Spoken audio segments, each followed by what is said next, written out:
소개받은 조갑입니다. 앞으로 1시간쯤 이야기를 하고 한 30분 정도 질문하면 제가 아는 대로 답변을 해드리겠습니다. 저는 오늘 주제가 한국 현대사의 흐름이라고 이렇게 정했습니다. 한국 현대사라고 하면은 1945년 8월 15일부터 2013년 2월 오늘 며칠이에요?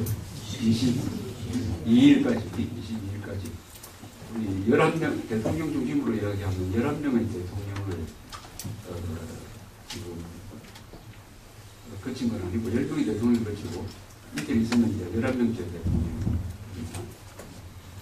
그렇게 해서 국민하고 대통령 또 기업인들 이런 사람들이 한 덩어리가 되어서 만들어낸 대한민국 65년 역사죠. 대한민국 역사는 1948년 8월 15일부터 시작되었으니까 65년 역사의 흐름, 개관 이런 걸 좀 체험담 삼아서 이야기를 해드리고 싶어요. 마침 제가 1945년생이에요. 그런데 1945년생은 8월 15일 전에 난 사람하고 이후에 난 사람이 다른데 나는 그 이후에 났기 때문에 진짜 해방동입니다. 해방동이라는 말 요새 별로 안 쓰는 것 같은데 들어본 적 있어요? 해방동. 제가 해방동입니다. 해방되고 나서 났습니다. 태어난 데는 제가 어디냐면은 일본에서 났습니다. 사이다마현이라는 데인데 우리 집이 고향이 어디냐면 경상북도 청송 알아요? 청송하면 무엇은 생각합니까? 사과. 막걸리는 아닌데. 청송 사과. 한자로 쓰면 이름이 아주 좋아요. 불을 정때 소나무 송자 청송. 우리나라에서 아마 자연 환경이 별로 거의 변하지 않았어요. 제가 어릴 때부터 그 공장이 지어지지 않았기 때문에 어릴 때 놀던 그대로의 모습을 보존하고 있고 거기 국립공원이 하나 있어요. 청송에 있는 국립공원 이름 뭡니까? 주황산 국립공원. 아주 산은 작지만 굉장히 아름답습니다. 주황산 국립공원. 놀이공원이 아니고 국립공원. 거기가 고향인데 우리 부모님이 일제시대 때 일본에 가서 한 7년 사는 과정에서 제가 마지막에 사이다 먹게 해드리는 데서 났어요.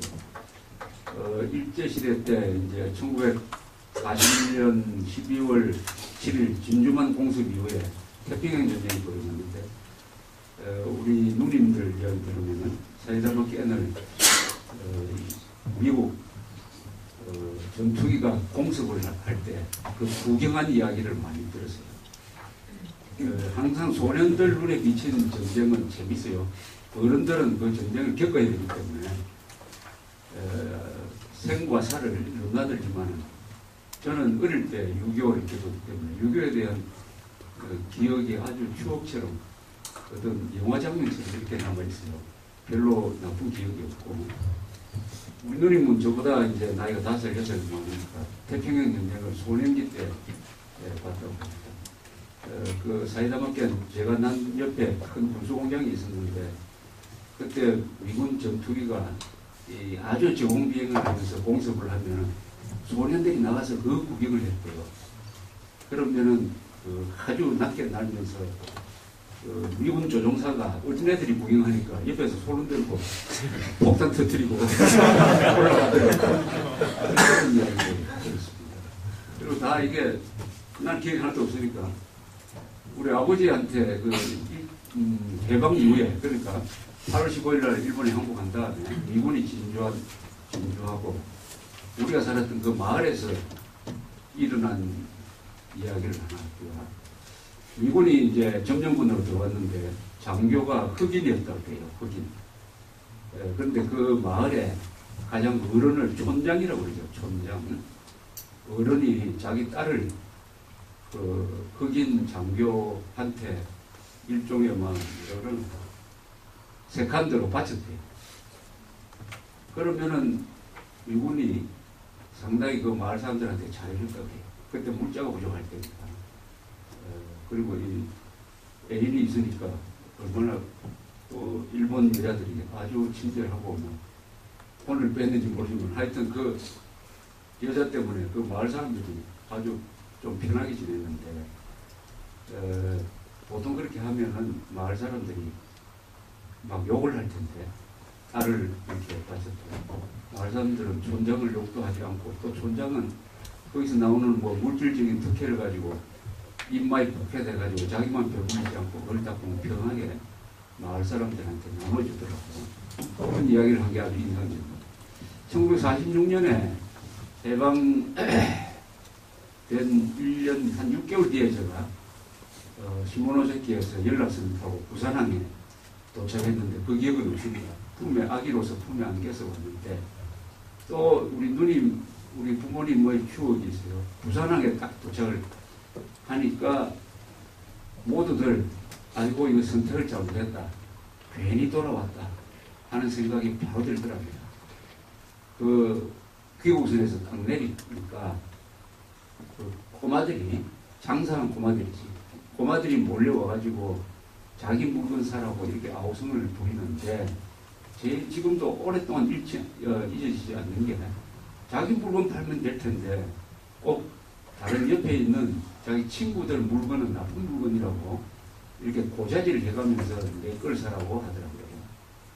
일본도 전후에 많은 그 고생을 하고 있었는데 그래도 이렇게 인륜이 무너지지는 않았는데 어떻게 남 모함을 저렇게 하느냐 그게 가장 큰 충격이었다고 합니다. 그때 벌써 우리 부모님 일본에서 오래 살았기 때문에 일본의 그 문화라든지 무슨 예절 강구가 그게 익숙해서 마치 구진국에 온 것 같은 충격을 받았어요.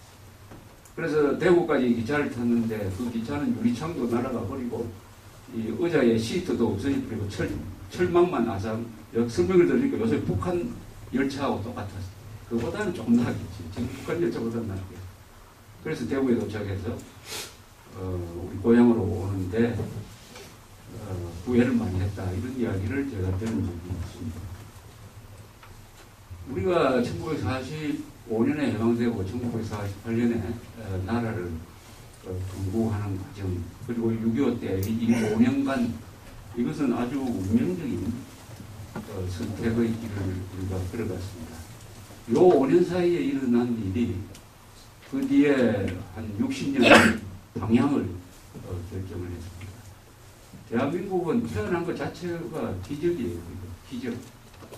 왜냐하면은 일본이 항복을 할 때 미국에 통보를 했어요. 우리 항복하겠다고 원자탄 2방 맞고 그때는 이미 소련군이 참전을 해가지고 저 만주를 석권하고 일본은 한국의 제일 북도에 들어와 있었습니다.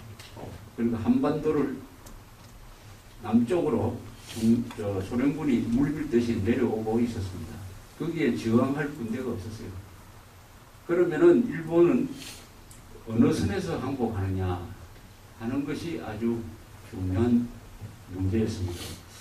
연합군이 항복을 하긴 해야 되는데 어느 선에서 항복하느냐, 소련군이 항복하느냐, 미군이 항복하느냐, 또 미국도 통보를 받고 나서 어디서 소련군과 이 경계선을 지을 거냐 이렇게 고민하다가 그때는 워낙 큰 문제가 있으니까 어디서 일본군이 항복하도록 할 거냐 하는 미소 경계선을 정하는 문제가 있었어요. 그때 딘 러스크라는 사람하고 본스틸이라는 두 대령이 그 일을 맡았습니다. 그런데 한국에 대해서 뭐 지도도 없고 하니까 내셔널 지오그래픽이라는 잡지 있죠. 거기 있는 지도를 찢어가지고 딱 보니까 한가운데 선이 있었어요. 그게 38선. 38선 보니까 아 서울이 남쪽에 있고 하니까 일단 38선을 경계선으로 해가지고 소련군에 제의를 하자. 소련군은 38선 2북만 차지하고 요 남쪽은 오키나와에 그때 미군이 있으니까 우리 미군이 와서 점거하고 관리하도록 하겠다. 이것을 스탈린한테 소련에 제의하자. 이렇게 결정했어요. 소련에 딱 제의를 했는데 그때 한국의 운명은 스탈린의 마음에 달려 있었어요. 스탈린이 이렇게 대답을 할 수도 있었어요. 미군이 뭐 저 멀리 있는데 일부러 그렇게 수고해서 올 필요 없고 우리가 부산까지 가겠다. 그래서 한국은 우리가 관리를 할 테니까 하면은 아마 미군이 끝까지 스탈린하고 맞서가지고 그거 안 된다고 할 계제가 못 되고 또 한국에 대해서 그렇게 아쉽게 생각하지도 않았어요. 그런데 놀랍게도 스탈린이 미국의 제안을 받아들였습니다. 38선을 경계를 해가지고 소련군은 이미 38선에 곧 들어왔어요. 그러나 미군은 오키나와에 있었기 때문에 9월 초에나 들어올 수가 있었습니다. 그런데 놀랍게도 스탈린이 미국의 38선 제의를 받아들였어요. 이것이 한국의 축복입니다. 여러분들이 다른 데서 자꾸 배우면 38선 분단의 책임은 미국과 소련이 공동으로 져야 되고 뭐 하면서 미국 용어를 더 많이 하는데 38선 분단이라는 게 우리의 제1 축복입니다. 행운이에요. 그때 소련이 38선이고 뭐고 부산까지 가겠다고 하면 한국은 그때 공산화가 됐고 아마 아직도 공산체제에서 벗어나지 못하게 되었습니다. 순간의 선택이 5천만 민족의 운명에 결정적인 영향을 미쳤다는 걸 보면 이 역사라는 게 참 재미가 있어요. 그래서 우리가 역사 공부를 합니다. 역사 소설도 있고 역사책도 있고. 그런데 역사라는 것은 평화 시에는 이렇게 천천히 바뀌어요. 천천히 바뀝니다. 그러나 전쟁이 일어나든지 이 급한 일이 일어나면 아주 순간적으로 바뀌어요. 그 순간에 지도자가 어떤 결정을 하느냐 하는 게 그 뒤에 뭐 10년, 20년, 100년의 국가의 진로와 운명을 결정한다. 바로 일본이 항복하는 그 순간의 결정에 한국이 참으로 행운이었다. 왜 그럼 스탈린은 한국에 대해서 양보를 했느냐. 스탈린의 목적은 다른 게 있었어요. 북해도를 차지하고 일본을 미국과 함께 공동으로 관리하려는 야심을 갖고 있었습니다. 그래서 한국에서는 미국의 제의를 받아들이고 일본 점령에서 조금 이득을 볼까 하는 이런 계산이 있었다고 봅니다. 또 소련은 러일 전쟁에서 러시아 시절에 러일 전쟁에서 일본한테 한번 졌기 때문에 일본에 대한 공포심이 있어요. 또 일본에 대한 보복심리도 있었겠죠. 그러니까 한국은 아직도 그 전략적 가치에 대해서 무너뜨리지 못했다. 이렇게 돼가지고 우리가 38선 남쪽이 살아남았어요. 38선 남쪽이 살아남았다는 게 기적입니다. 그런데 이게 나중에는 이 38선이라는 것은 국경선은 아니에요. 미국하고 소련 군대가 이걸 경계로 해가지고 일본군의 무장 해제를 받기 위한 경계선인데 나중에는 이게 막 서로 넘지 못하는 금단의 선이 되고 결국 국경선은 아니지만 하여튼 전쟁을 한번 거치면서 휴전선으로 변해버렸습니다. 이 책임은 전적으로 소련이 져야 돼요. 그리고 남침한 김일성이 져야 돼요. 미국의 책임은 없습니다. 미국은 이것은 일단 군사분계선이고 남북간에 서로 오고 가고 해가지고 선거를 통해서 통일국가를 만들려고 했는데 소련이 거부함으로써 이게 지금과 같은 DMZ도 바뀌어버렸다. 이렇게 됐습니다. 6.25가 일어났어요. 저는 6.25가 났을 때니까 우리나라 나이로 하면 6살입니다. 6살. 6.25에 대한 기억은 상당히 좀 생생해요. 그때부터는 이제 기억에 남지요. 6.25 전에 일어났던 기억은 지금 기억이 잘 안 납니다. 어떤 사람은 뭐 2살, 3살 때부터의 기억을 하는 사람도 있다고 해요. 나는 그런데 6.25를 딱 기점으로 해가지고 6.25 전과 후, 저는 잘 기억이 안 나고 그 후는 꽤 기억이 나요. 아마 그게 1950년 7월쯤 된 것 같은데 어디서 우리 밭에 있었어. 우리 부모님들하고 같이 있는데 저 북쪽에서 아주 정보를 쫙 읽은 인민군이 아주 보무당당하게 지나가는 것을 봤습니다. 그런데 그때 우리 집에서 밭에 오이를 키우고 있었어요. 오이. 그런데 우리 어머니가 이 크면은 너가 먹으라고 딱 지정해준 오이가 하나 있었어요. 그게 점점 커가고 있었어요. 오이가 크면은 무슨 색이 되냐면 연두색이 됩니다. 노랗게. 근데 그게 길가에 딱 이렇게 얹혀 있었어요. 그래서 나는 아침에 일어나기만 하면은 내가 언젠가는 따먹을 오이가 어느 정도 컸는지 가서 보면서 언젠가는 저걸 딱 잘라가지고 내가 먹어야 될 텐데 하고 벼르고 있었습니다. 근데 인민군이 지나간 뒤에 가보니까 그걸 누가 따서 가져가 버렸어. 인민군이 한번 가져가 버렸어. 그때부터 제가 공산주의자를 그 다음에 한 달 뒤에 우리 가정사에는 또 이런 일이 있었어요. 우리 큰누님이 결혼을 했는데 이 남편되는 사람이 좌익운동을 했어요. 그래서 보도연맹이라는 데를 들어갔어요. 보도연맹은 뭐냐면 좌익운동하다가 전향한 사람들이 자진해서 등록을 해가지고 경찰에서 그걸 하려고 했어요. 유교가 딱 나니까 서울에서 무슨 일이 벌어졌느냐. 이 보도연맹 전향한 좌익들이 인민군이 들어오니까 서울에서 완장 차고 나갔어요. 그래가지고 경찰, 군인 가족을 찾아다니기 시작했어요. 그래가지고 죽이고 있습니다. 6월 25일부터 그러니까 후퇴하던 군이 군대가 야, 이 후방에 있는 보도연맹원들 이거 믿을 수 없다. 이거 가만히 두면 들고 일어날 것이다. 해가지고 그 다수를 정리가 아니라 처형이지. 뭐 요새로 말하면 집단 학살이에요. 요새로 말하면 집단 학살 명령을 내렸어요. 그래서 보도연맹이 있는 사람들을 소집을 했어요. 머리 좋은 사람들은 야, 이 가면 죽겠다 해가지고 도망쳤는데 우리 큰 자형되는 분은 좀 머리 숙여가지고 경찰이 부르는 대로 갔다가 죽었습니다. 그런데 7월, 8월쯤 되면은 이제 유엔군이 참전해가지고 폭격을 하기 시작합니다. 우리 마을에 인민군이 들어왔다가 나와버렸는데 이 유엔군 비행기가 정보를 잘못 파악을 했는지 모르지만 우리 마을 주변을 폭격을 하는데 우리는 인민군이 하나도 없었어요. 우리 마을도 폭격하고 대부분이 민간 지역을 폭격을 해버렸어요.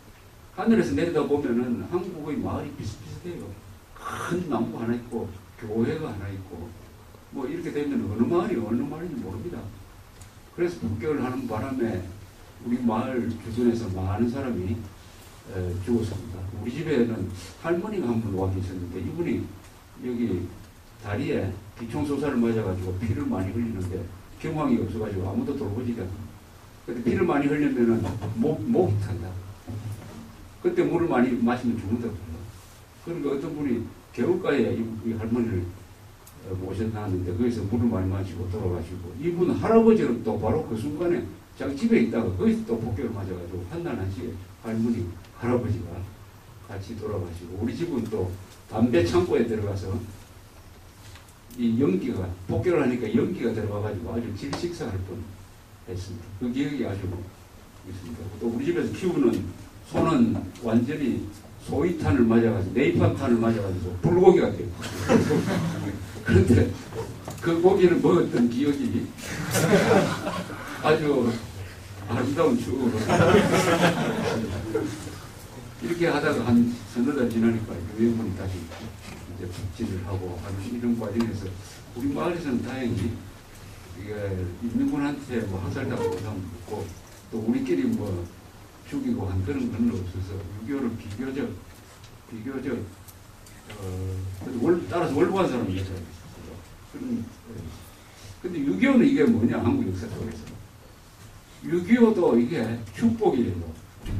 6.25도 아까 3.8선이 기적이라 했으면 6.25도 기적입니다. 6.25가 안 났으면 아마 확률상 우리는 지금 김정은 치하에서 살고 있을 가능성이 많아요.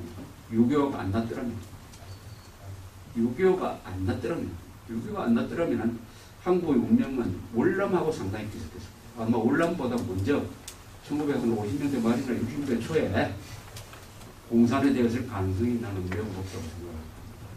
1950년 6월 24일 날 미국 시간으로 트루만 대통령이 자기 고향인 인디펜던스, 미주리 주 인디펜던스에 가 있다가 토요일인데 밤 9시쯤 디네 시선 국무장관이 전화를 해가지고 보고를 합니다. 각각 불행한 일이 생겼습니다. 휴전선, 그때는 38선입니다. 38선 전역에 걸쳐서 북한군이 남침했습니다. 이런 보고를 받았을 때 트루만 대통령은 무엇이라고 이야기를 해야 되냐 하면은 이렇게 이야기하게 돼 있어요. 모든 상황이. 그건 참 불행한 일인데 1년 전에 이미 우리 미군이 한국은 지킬 필요도 없고 지킬 수도 없다. 전략적 가치가 없다. 라고 판단을 해서 5만 명의 미군을 다 철수시켜서 일본으로 물리지 않았느냐. 그러니까 남침당했지만은 우리 좀 신중하게 판단을 합시다. 유엔에도 물어보고 특히 영국에 자문도 구해보고 합시다 하고 정하기를 딱 내려놓았으면은 저나 여러분이 지금 공산 치하에서 살고 있을 가능성이 거의 100%입니다. 그런데 이상하게 트루만 대통령이 그렇게 이야기하지 않았어요. 갑자기 화를 냈습니다. 화를 내면서 이렇게 이야기를 했다고요. We have got to stop the sons of bitches no matter what. 무슨 수를 쓰더라도 그 개새끼들을 막아야 합니다. 라고 딱 이야기하고 전화기를 끊습니다. 그래서 여러분들이 살았어요. 참전을 결심했습니다. 전화 받자마자 발을 벌컥 내면서 트루만 대통령이 대한민국을 살렸습니다. 트루만 대통령 한 사람. 복잡하게 생각할 필요 없어요. 역사가 이렇게 중요하게 한번 흘러갈 때는 그 결정적 자리에 있는 한 개인의 결정이 수천만의 운명을 결정한다고 아까 말씀드렸는데 바로 이 경우입니다. 스탈린의 38선이었죠. 트루만의 6.25 참전. 근데 트루만은 원래 그런 사람입니다. 이 사람은 고등학교 쪽 가지 않았어요. 그리고 굉장히 용감한 사람입니다. 그리고 미국 사람, 시골 사는 사람, 독실한 기독교, 거짓말 안 하고 정의감이 있고 또 시력이 나쁜데도 불구하고 자진해서 1차 세계대전에 고병장도 참전했다면서요. 그리고 젊었을 때부터 바닥 정치를 시작을 해가지고 상원의원 대통령, 루즈벨트가 죽으니까 대통령을 승계하고 또 1948년 대통령 선거에서 기적적으로 역전승하고 이런 사람입니다. 그러니까 아주 담백하고 솔직하고 성격이 급한 사람이었어요. 그런데 남침을 한 스탈린이라는 김일성은 스탈린 쪽을 생각했다. 김일성은 미군이 개입하지 않을 것이다라고 판단했어요. 그 판단이 완전히 어긋났습니다. 사실은 김일성이 그렇게 판단하는 게 맞았어요. 국제적 정세나 여러 가지 환경으로 봐서는 남침하면은 아마 개입을 안 할 거라고 생각하는 게 합리적이에요. 학자들은 나오고 그렇게 생각했어요. 그러나 트루만의 마음을 잃지 못한 거죠. 트루만은 그런 사람이 아니었어요. 그렇게 뺨 맞고 있을 사람이 아닙니다. 그래서 발을 벌컥 내면서 참전을 결정을 했는데 빨리 결정했어요.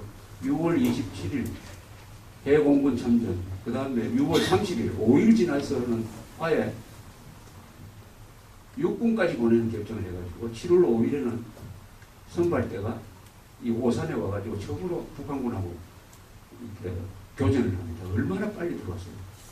자기 나라 젊은 사람들을 외국에 보내가지고 피를 흘리면서 싸우고 죽도록 하는 결정은 제일 하기 힘들거든요. 남침을 당했을 때 우리가 받아치는 거는 자동적으로 할 수 있지만 남의 나라, 그것도 알지도 못하는 나라에 만나본 적도 없는 사람들을 지키기 위해서 자기 나라 젊은 사람들을 보내서 죽도록 하는 결정은 대통령이 하기에 가장 어려운 것이고, 이거 보통 굉장히 시간이 오래 걸리는데 트루만은 정광석화 같이 했기 때문에, 빨리 참전을 했기 때문에 우리가 살았어요. 천천히 했으면 이미 공산군이 부산까지 점령하면 끝입니다. 그런데 바로 전쟁 일어나고 열흘 만에 바로 전투가 있을 정도로, 그래서 7월 20일에 대전을 지키다가 대전 때 앞두고 낙동강까지 밀려가지고 8월부터 한 달 반 정도 낙동강에서 낙동강 전선을 지키는 아주 결전을 하면서 우리가 낙동강 전선을 지키면서 한편으로는 인천 상륙작전을 준비해가지고 9월 15일에 인천 상륙작전, 그 다음 10월 1일에 38선을 돌파해가지고 북쪽으로 위로 올리는 이런 일이 바로 트루만에 의해서 가능해졌다. 근데 한국을 살린 사람이 트루만이라고 하면은 사람들이 그 처음 듣는다는 이야기를 많이 하더라고요. 오늘 내한테 처음 듣는 이야기 아니에요. 메가드가 살렸단 말이야. 메가드도 좋은데 메가드를 보낸 사람이 살린 거지. 메가드는 자기 마음대로 온 게 아니잖아요. 그죠? 메가드는 그때 흑동군 살인마입니다. 저기 도쿄에 있었어요.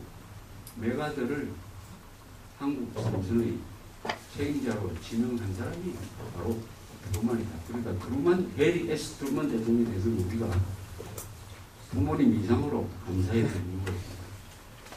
근데 우리 동상도 없고 우리 이름도 없고 또 모르고 해서 어떻게 보면 우리가 좀 배은망덕하는 이런 게 있어요. 불란서에 가보면은 불란서가 미국에 비해서 상당히 자존심을 제공하는 그런 나라지만 1차 세계대전, 2차 세계대전 때 자기를 도와줬던 그 미군 사령관 동상도 있고 뭐 루즈벨트 역도 있고 그래가지고 굉장히 고맙게 생각하고 있습니다. 우리가 트루만에 대해서 고마움을 표시하는 구체적인 물증을 남길 필요가 없다. 테헤란로를 저 이름 바꿔야 되는데 테헤란로는 지금 오히려 적인 북한의 친구 아닙니까?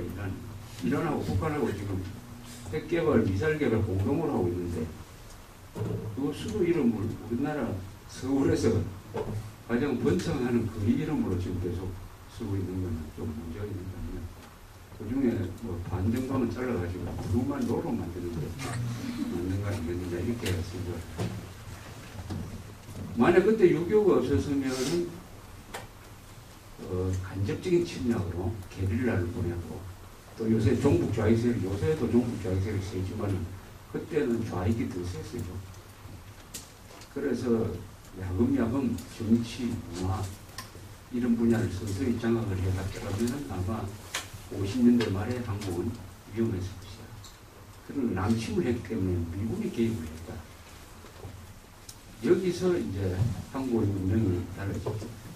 근데 우리가 국제가 올라가니까 중공군까지 또 개입을 해가지고 1사후퇴가 일어나고 한국전이 국제적인 양상으로 바뀌면서 2차 전쟁 중에서 세 번째로 규모가 큰 전쟁이 여기서 일어났습니다.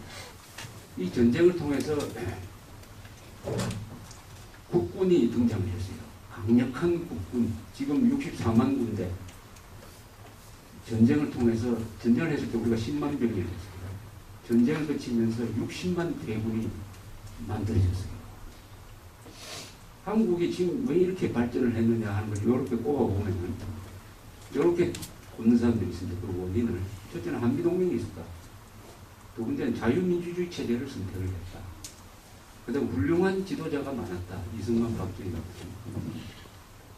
그 다음에 국민들이 걷는 성실했다. 이렇게 걷는 사람들 있고 구체적으로 들어가 보면 그 주체적인 세력으로 꼽으면 기독교, 군대, 기업 이렇게 꼽는 사람도 있습니다. 군대가 중요합니다. 그 70만 군대가 한국 역사상 가장 강력한 군대입니다. 지금 우리 군대는 신라가 삼국 통일한 이후에는 가장 강력한 군대예요. 제일 군사력을 세계에서 한 10등 안팎으로 주는 이런 강력한 군대를 가지고 온 적이 없어요. 이 강력한 군대일 뿐만 아니라 이 50년대의 우리 군대는 굉장히 선진된 군대였어요. 공부를 많이 하는 군대였어요. 유학생을 미국에 많이 보냈습니다. 어느 정도 보냈냐? 민간인 유학생보다는 우리 장교들이 미국에 유학하는 숫자가 더 많았습니다. 50년대. 그리고 외교관보다도 우리 군 장교가 외국에 더 유학하는 거예요. 그래서 그 사람들이 힘을 기르고 그 다음에 개혁적으로 바뀌었어요. 이 나라를 바꿔야 된다. 이 그때 군인들이 나이가 30대입니다. 30대. 유교를 다 겪으면서 동료들이 죽고 648기생들은 동료들의 30%가 6.25 때 다 전사해요. 살아남은 사람들. 이 사람들은 미국에 유학 한번 갔다 오고 돌아오면은 야 한국은 이렇게 놔둬서는 안 되겠다. 반드시 개혁해야 되겠다. 하는 개혁 의지에 불타는 이런 군인들이 여러 가지 정치 상황의 기복을 거치면서 정권을 잡는 게 1961년 5월 16일 5.16 군사혁명이었습니다. 5.16 군사혁명. 5.16 지도자가 박정희, 김종필은 지금 살아있죠. 박정희 44살, 김종필 37살. 두 사람이 중심이 돼가지고 군 장교단이 정권을 잡았어요. 쿠데타를 통해서. 요새 거의 쿠데타냐, 뭐, 혁명이냐 말이 많은데, 한 방법은 군사 쿠데타고, 그것이 역사적 의미는 혁명이죠. 군사 쿠데타를 통해서 집권한 군 장교단이 한국 역사에 큰 변혁, 혁명적 변화를 가져왔다. 방법은 쿠데타고, 결과는 혁명입니다.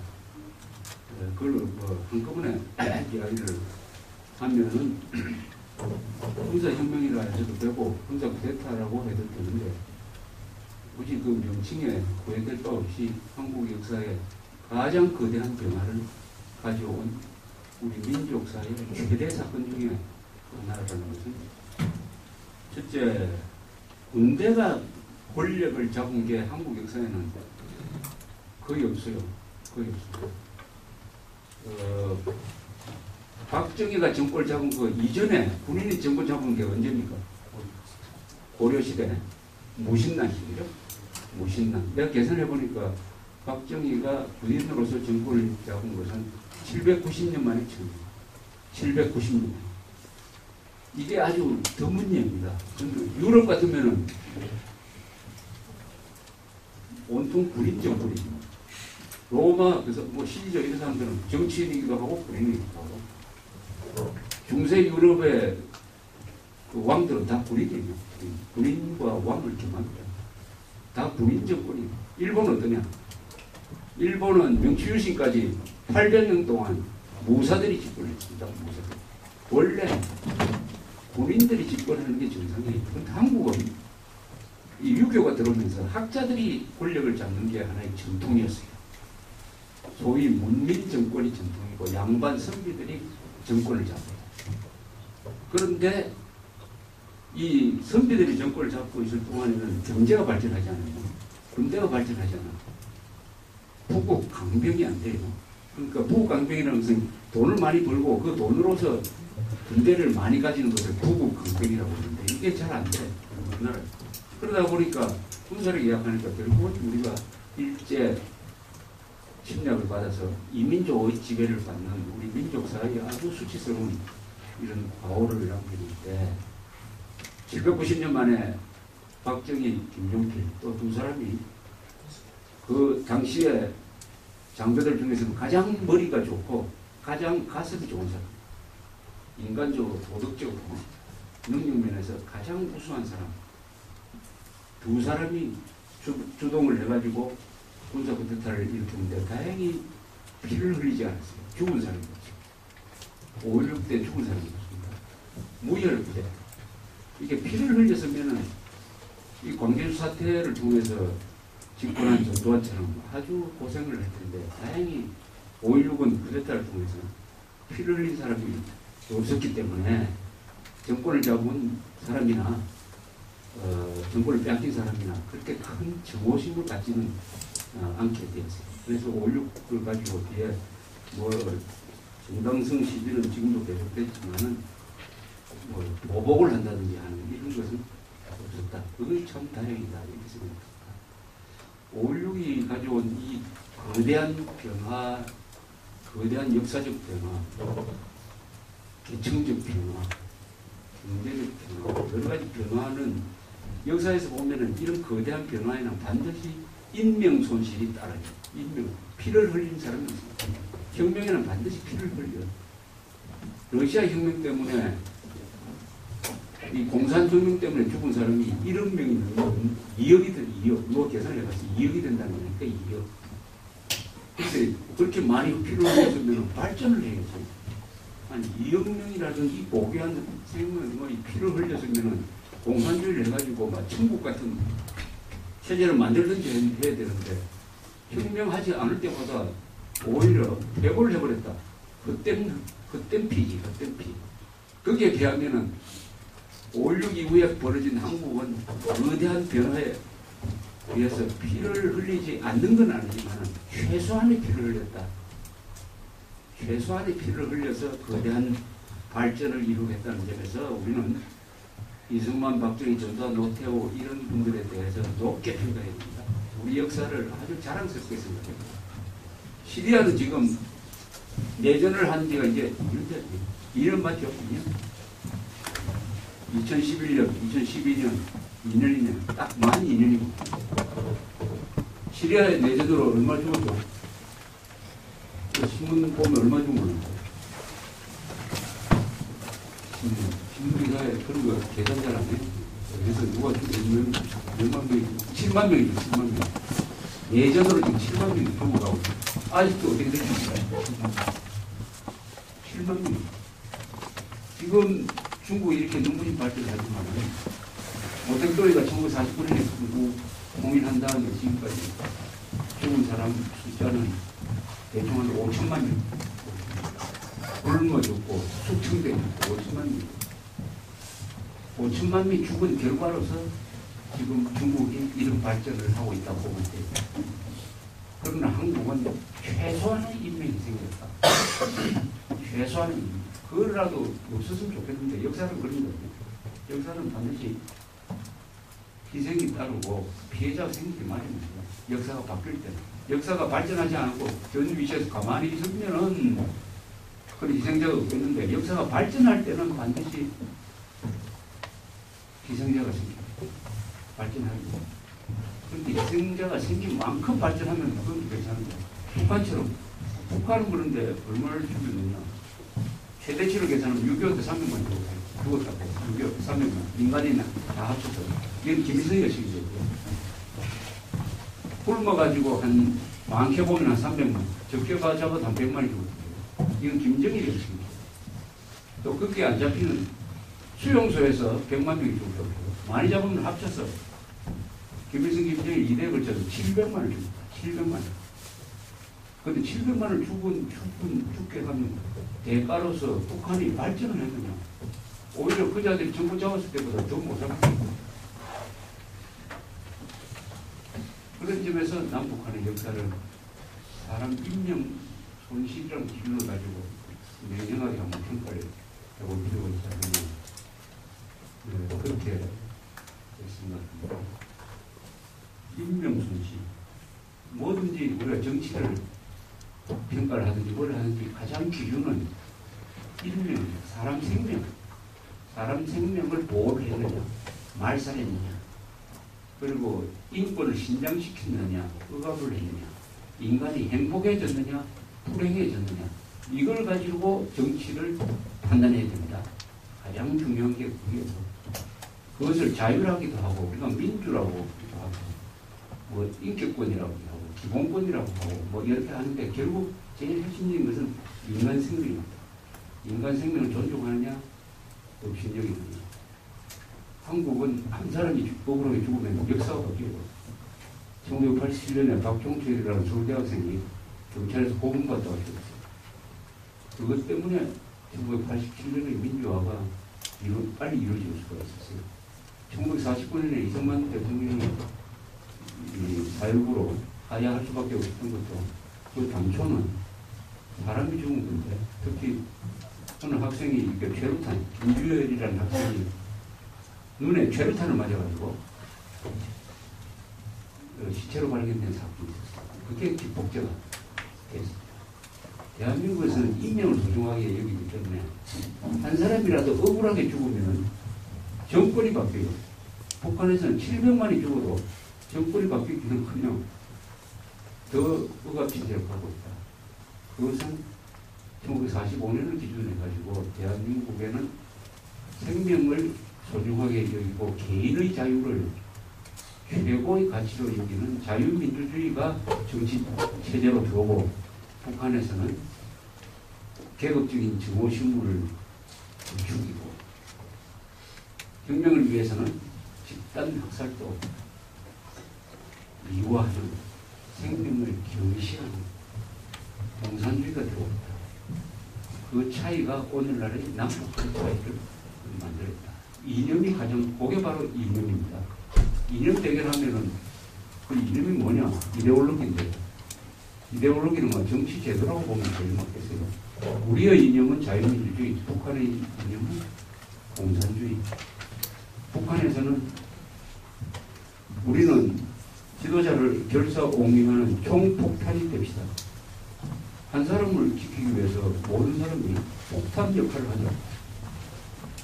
우리는 한 사람의 생명은 국가보다도 더 중요하다. 이런 결정적인 차이. 그것은 바로 건국대 1948년대 이승만 지도하에 미국의 도움을 받고 우리가 자유민주주의를 이 땅에 꽂았다. 북한은 마르크스, 레닌, 스탈린 이런 쪽으로 내려오는 공산주의를 기치로 걸고 체제를 세웠다. 이 두 개가 65년 동안 대결하다 보니까 어떤 결과가 나왔느냐. 북한은 1945년을 기준으로 해가지고 68년 동안 68년 동안 뒷걸음을 치고 우리는 미래로 나갔기 때문에 이 남북한의 차이는 사실상 130년의 차이입니다. 130년의 차이. 지금 북한의 생활 수준을 객관적 자료로서 계산하는 사람들의 이야기는 이렇게 했습니다. 현재 북한의 생활 수준은 조선조보다 못 산다. 조선조에서 가장 못 살았을 때가 철종 고종 시절이에요. 그때보다도 더 못 산다. 이렇게 기준을 합니다. 즉 그게 130년 전이죠. 그러니까 남북한의 차이는 최소한 130년의 차이다. 이것은 그냥 말로 하는 게 아니라 수치로도 나온다. 북한 사람들 남자의 평균 키가 160cm. 여기 있는 분들은 지금 평균 키가 174cm, 14cm가 차이가 납니다. 해방됐을 때 우리 남자 평균 키가 165cm였어요. 북한은 5cm가 돌 줄어버렸어요. 세계에서 유일한 나라입니다.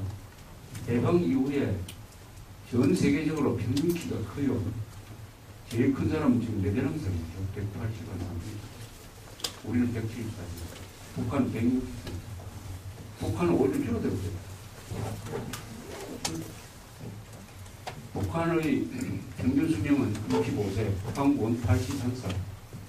동족이 16년의 차이가 납니다. 16년. 여러분, 평균 수명에서 16년을 반납할 생각이 있어요? 16년을 적게 살. 여러분의 선택이 아니라 부모님의 선택 또는 때문에 의해서 휴전선 남쪽에서 살기 때문에 북쪽에서 사는 동족보다도 16년을 더 산다. 이건 비극이기도 하고 참 비극이기도 하고. 그게 정치 체제, 이데올로기에서 그렇게 가져옵니다. 그러니까 이념이라는 것은 무서운 겁니다. 이념, 이데올로기, 무슨 주의 붙은 거 이거는 아무것도 아닌 게 아니고 굉장히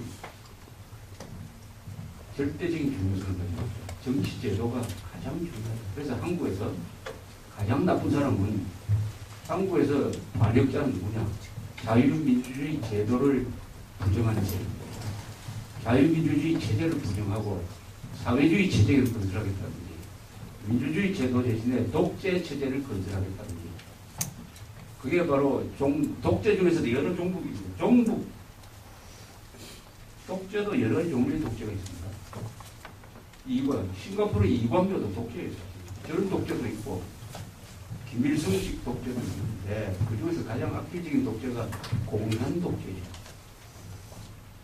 이런 대한민국을 뒤엎고 공산 독재 체제를 만들겠다고 하는 정치 세력이 한국에 상당히 많이 있다. 그게 넘어가는 사람들이 소가 넘어가는 사람들이 있으면 적게 잡으면 한 10%, 많게 잡으면 한 30%가 된다. 오늘 대한민국이 잘 사는 것 같지만 그 안에 아주 심각한 문제를 지금 안고 있다는 것 또한 대한민국의 현실인 것입니다. 그래서 5.16을 통해서 한국 역사에 새로운 인물들이 등장해요. 5.16 전과 후에 비교하면 5.16 이후에 한국 역사를 앞에서 이끄는 사람들 중에서 세 그룹이 등장합니다. 첫째는 군인들, 그 다음에 과학자들, 그 다음에 기업인들. 과학자, 기술자, 기업인, 군인들. 이 사람들은 6.25 이전, 우리 건국이 이전에는 별 볼일 없었던 사람들. 한국 사회에서 천대받던 사람. 조선조의 신분 질서를 뭐라고 표현합니까? 산농공상, 승비, 농사 짓는 사람, 그 다음에 물건 만드는 사람, 장사치. 이건 아주 하층민 대도가 군인들도 더 밑이죠. 바로 상공 군인들이 역사의 주인공으로 등장하는 것이 5.16. 바로 박정희는 군인이 기업인들을 열심히 밀어주고 또 기업인들은 과학기술자를 우대를 해가지고 경제발전에 매진하면서 우리나라 역사에서 천대받던 사람들이 주인공으로 등장을 해가지고 오늘날 세계 10대 경제대국 제7대 무역국을 건설하고 5대 공업국을 건설한 거예요. 5대 공업국을 건설했습니다. 이 대한민국 역사를 이야기를 하다 보면 자화자찬으로 가는 수밖에 없어요. 사실이 그러니까 좀 너무 심하다고 할 정도로 이야기를 하다 보면 이게 듣는 사람이 좀 괴롭겠다는 생각이 듭니다. 좀 잘했다는 이야기밖에 안 하니까. 또 그게 사실에 가까워요. 그러니까 기적이라는 거죠. 그러니까 이게 기적이다. 그러나 여기에 또 다른 기적이 하나 있긴 있는데 그것은 한강의 기적은 오늘날 대한민국 경제발전을 말합니다. 또 다른 기적은 한국 민주주의 기적이에요. 우리는 경제발전만 했을 뿐만 아니라 민주주의도 같이 발전시켜가지고 지금 한국의 민주주의는 일본보다 더 높게 평가하는 사람들이 요새 많아졌어요. 지난 대통령 선거를 거치면서 한국 민주주의를 보는 시각이 더 좋아졌어요. 그래서 아시아에서는 한국 민주주의가 최고다 라고 보는 게 나는 좀 미안하지만은 그럴 수도 있겠다는 생각이 듭니다. 제가 보기에는 그래도 일본의 민주주의가 여러 부분에서 한국보다 더 성숙되고 좋은 점이 많은 것 같은데 서양 사람들 기준으로는 한국의 민주주의를 더 역동적이고 발전성이 있다고 보는 사람들도 있습니다. 그렇다면 한국은 한강의 기적도 이룩하고 민주주의의 기적도 동시에 이룩합니다. 그런데 또 기적이 하나 있어요. 그것은 평양의 기적입니다. 우리만 기적을 만든 게 아니라 북한도 기적을 만들었어요. 북한의 기적은 뭐냐? 이렇게 사람들을 굶어 죽이고 나쁜 짓 하고 하면서도 망하지 않은 기적. 이 존재의 기적이다. 생존의 기적. 핵개발까지 해가지고 한국을 끌고 가고 미국도 끌고 가고 하면서 이 세계를 긴장시키는 이 대단한 기적을 하는 거예요. 세계의 한반도는 지금 세계의 기적이에요. 남북한의 체제 경쟁은 끝났다. 이게 한국이 끝났다. 한국 게임이 끝났다. 가만히 있으면 자유통일도 되고 인류국가 된다.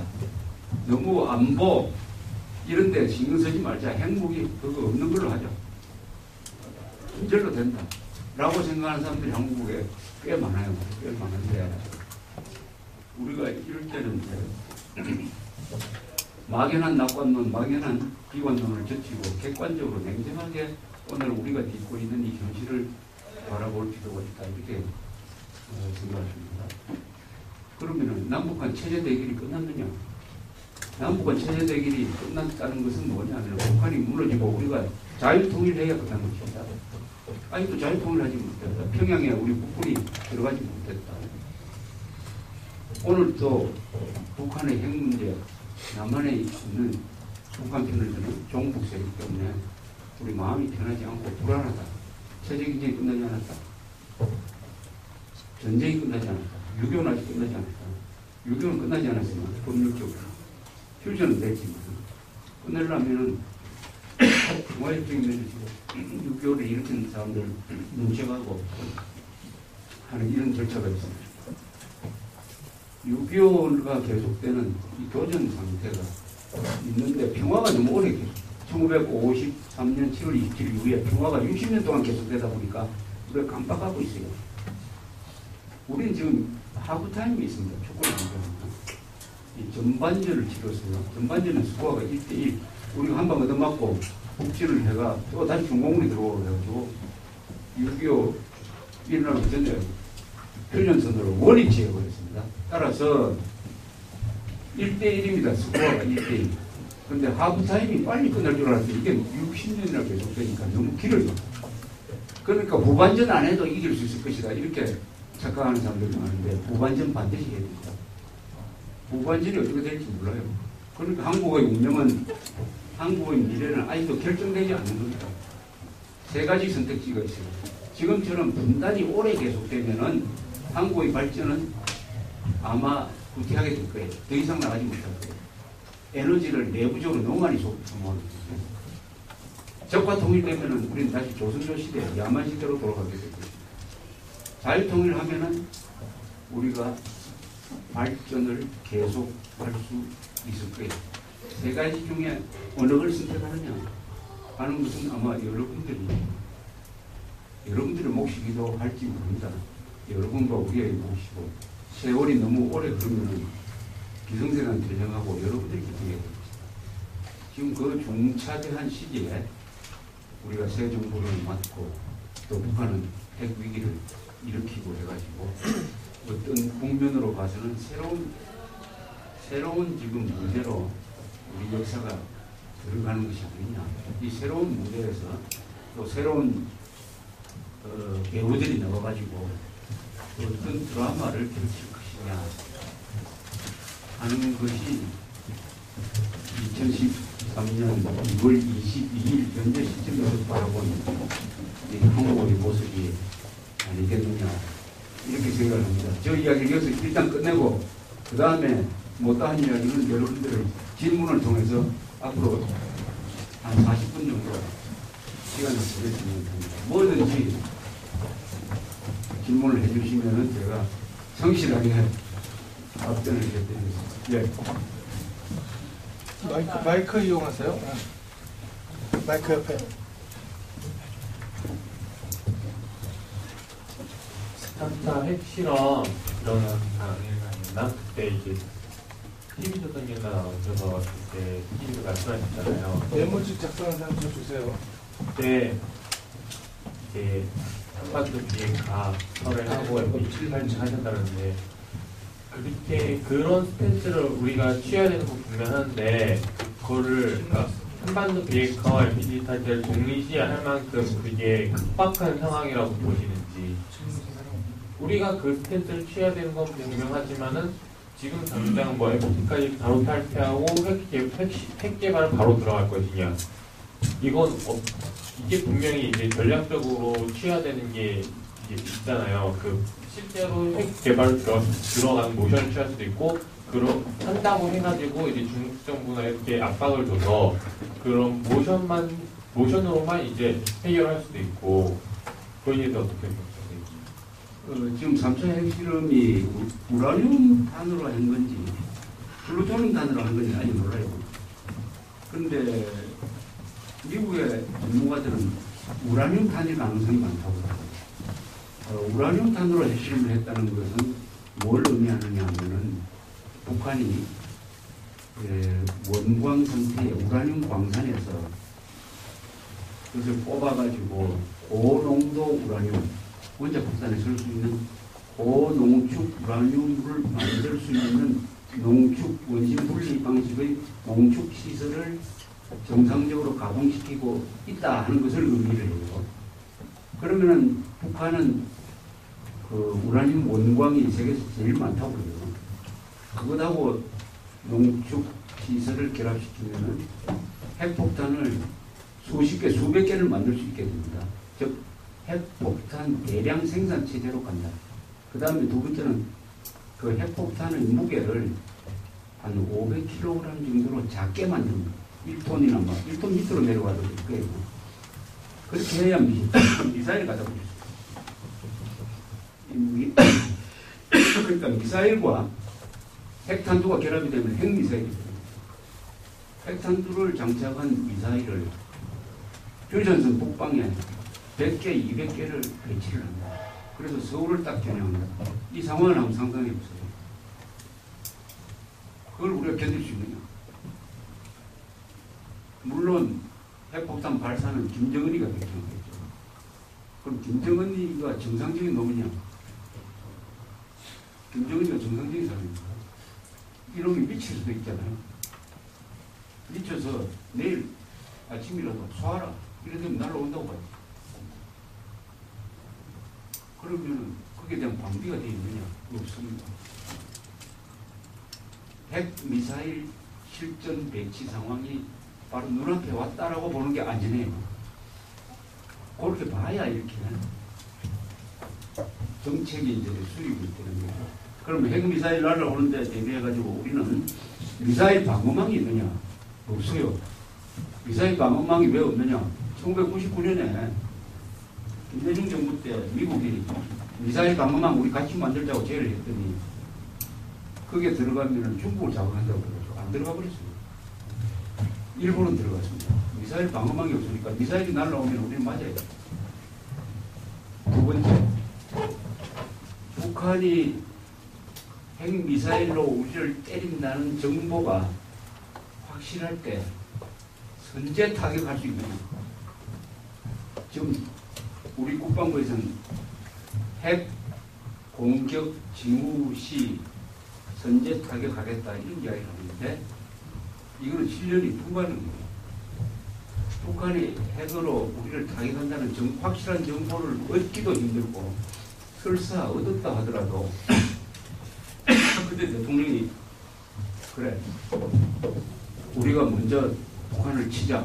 북한을 치자는 것은 북한의 핵미사일 기지를 공격을 하는 건데 그 결정을 내리는 것도 어렵고 더 어려운 것은 설사 우리가 선제 공격을 가지고 있는 핵미사일을 전부 다 파괴를 해야 되는데 다 파괴하는 것은 거의 불가능하다. 그러면은 100개 가지고 있는 것 중에서 90개는 파괴했는데 10개가 남았다. 그럼 10개의 미사일이 우리한테 날아온다. 이렇게 되면은 선제 공격한 한국은 가만히 있는 북한을 공격해가지고 전쟁 불조국가가 되고 그 보복을 받아가지고 완전히 서울이 초토화가 되는 이런 상황으로 가니까 선제 공격 불가능. 그럼 지금 현재로는 또 하나 남아있어요. 그것은 한미동맹이 있으니까 미국이 서울을 만약 북한이 핵으로 공격하면 우리는 평양을 핵으로 공격하겠다는 소위 핵우산이라는 게 있습니다. 근데 그건 구체성이 없고 그런 말로 약속으로만 있습니다. 요게 지금 현재로는 가장 가능성이 있는 억제력입니다. 근데 과연 그렇게 하겠느냐 하는 것은 별개 문제예요. 근데 평양이 서울을 핵으로 공격을 했다 할 때 미국이 평양을 핵무기로 때리고요. 그렇게 하겠느냐? 실제로 그렇게 하겠느냐? 그때 미국의 대통령이 그렇게 결정할 수 있느냐? 의회가 그렇게 동의해 줄 수 있느냐? 자신 없어요. 애매모호하다고. 가능성이 80%좀 있어도 20%는 그러니까 그건 대한민국이 망할 가능성이 20%라고. 그러니까 다른 방법이 없다. 우리가 핵 무장해야 돼. 핵에는 핵밖에 없다. 우리가 핵을 가져야 김정은이가 핵 개발의 의미를 포기를 하고 그래서 양쪽에다 핵무기를 없애는 그런 방향을 가자. 그렇게 하려면 우리가 먼저 NPT에서 탈퇴를 해버리자. 그래서 국민투표를 붙여가지고 이를 국민 전체의 의사로 만들자. 또 중요한 카드가 돼가지고 이거 가지고 미국, 중국, 일본을 압박할 수가 있다. 뭐 이렇게 지금 논의를 하고 있는 거거든요. 공론화가. 그래서 이거는 공개적으로 한번 떠들어서 한번 의논을 해보자. 과거처럼 숨어서 핵개발을 할 좀, 또 우리는 핵개발할 수 있는 실력은 엄청 있어요. 국가가 결심만 하면은 한 2, 3년, 뭐 2, 3년도 안 걸린다고 해요. 그런 이야기를 왕성하게 논의해 볼 필요가 있죠. 그건 일단은 지금 단계에는 핵무장론에 대해서 찬반 토론을 열심히 할 필요가 있고, 이 논의하는 과정에서 한국 사람들이 깨닫는 바가 많을 것이다. 지금까지는 우리나라 사람들은 한국 사람들이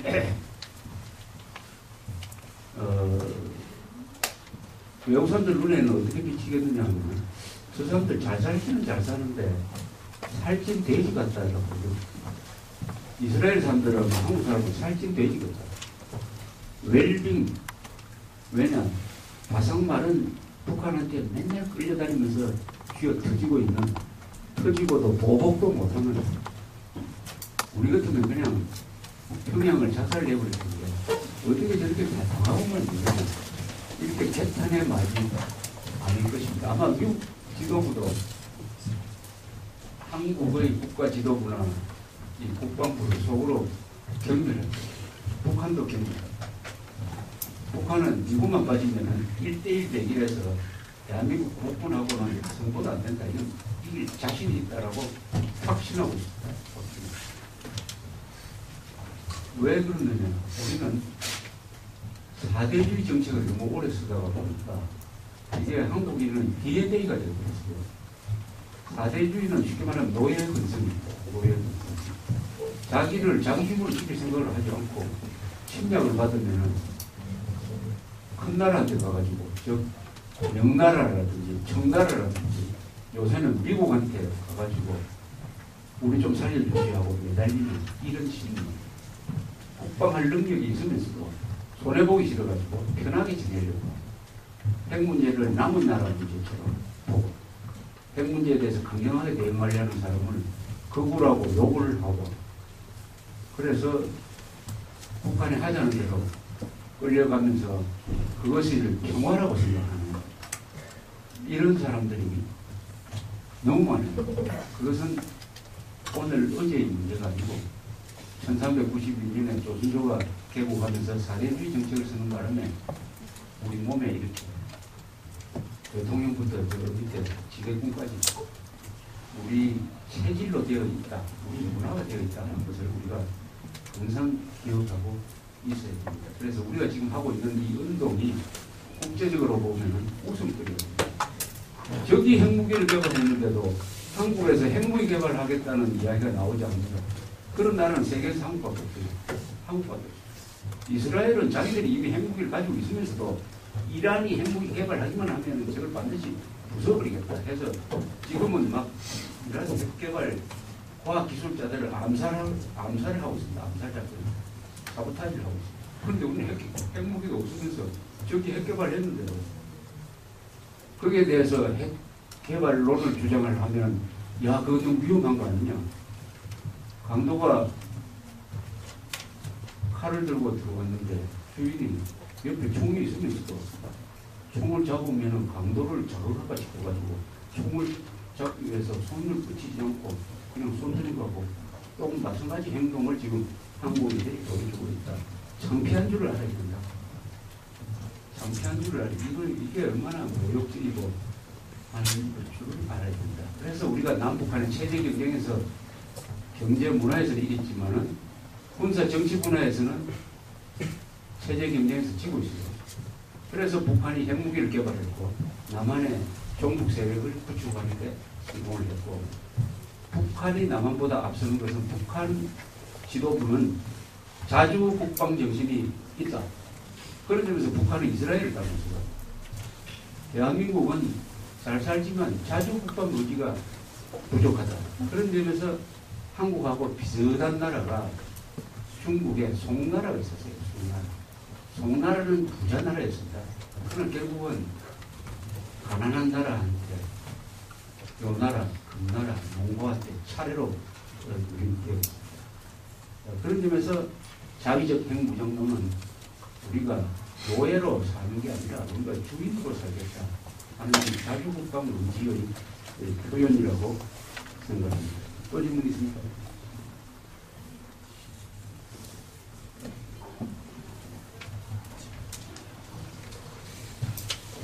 어떤 측에서 시대적인 핵무장이 불가능하기 때문에 생화학 무기나 각종 미사일로 적대국 미사일 초토화를 지켜서 그걸로 핵전략 중에 하나의 상호 확진 파기를 대신하자는 주장을 본 적이 있습니다. 이에 대해서 어떻게 생각하시는지 견해를 화학무기, 생무기, 우리가 가지고 있는 화학무기, 생화학 무기로 그걸로 대신해도 되고, 또 우리가 갖고 있는 각종 미사일로 북한 전 지역을 초토화시킬 수 있다고 들었습니다. 그걸로 또 상호 확증 파기를 대신할 수 있다는 주장을 책에서 공개했습니다. 그 상호 확증 파괴라는 말은 소련하고 미국 사이에 냉전 시대 때 이런 약속을 했습니다. 그러니까 양쪽이 다 핵미사일 방어망을 만들지 않기로 약속했어요. 왜 그러냐? 그렇게 해야 서로 전쟁을 안 한다는 거예요. 아주 없었죠. 그러니까 핵미사일이 날아오는 걸 어느 한쪽에서 막는 장치를 해버리면 이쪽이 유리해지니까. 그러니까 양쪽에 다 막는 장치 하지 말자. 그래서 그러면은 서로 핵은 쓰지 않지라고 합니다. 그걸 이제 그런 식으로 이야기하는 거예요. 남북간에는 뭐 그런 단계가 있는데. 그런데 북한은 지금 핵폭탄을 이미 가졌다고 판단하고 있기 때문에 북한에 대한 이제 선제 공격이라든지 뭐 예방적 공격이라든지 북한 핵시설에 대한 공격은 할 수 없어요. 아까 내가 설명했듯이 핵무기를 보유한 나라에 대해서는 선제 공격할 수 없습니다. 그 전 단계에 있어요. 전 단계 이미 지나갔어요. 90년대 초에 했으면 됐어요. 최소한 2006년 전에 했어요. 지금은 북한은 우리 재래식, 그것도 재래식 무기로 공격을 해가지고 파괴하는 것이 절대로 없습니다. 그건 오히려 저쪽의 핵 전쟁을 우리가 유발하는 게 그런 거죠. 네. 현재 마이크 줄게요. 마이크.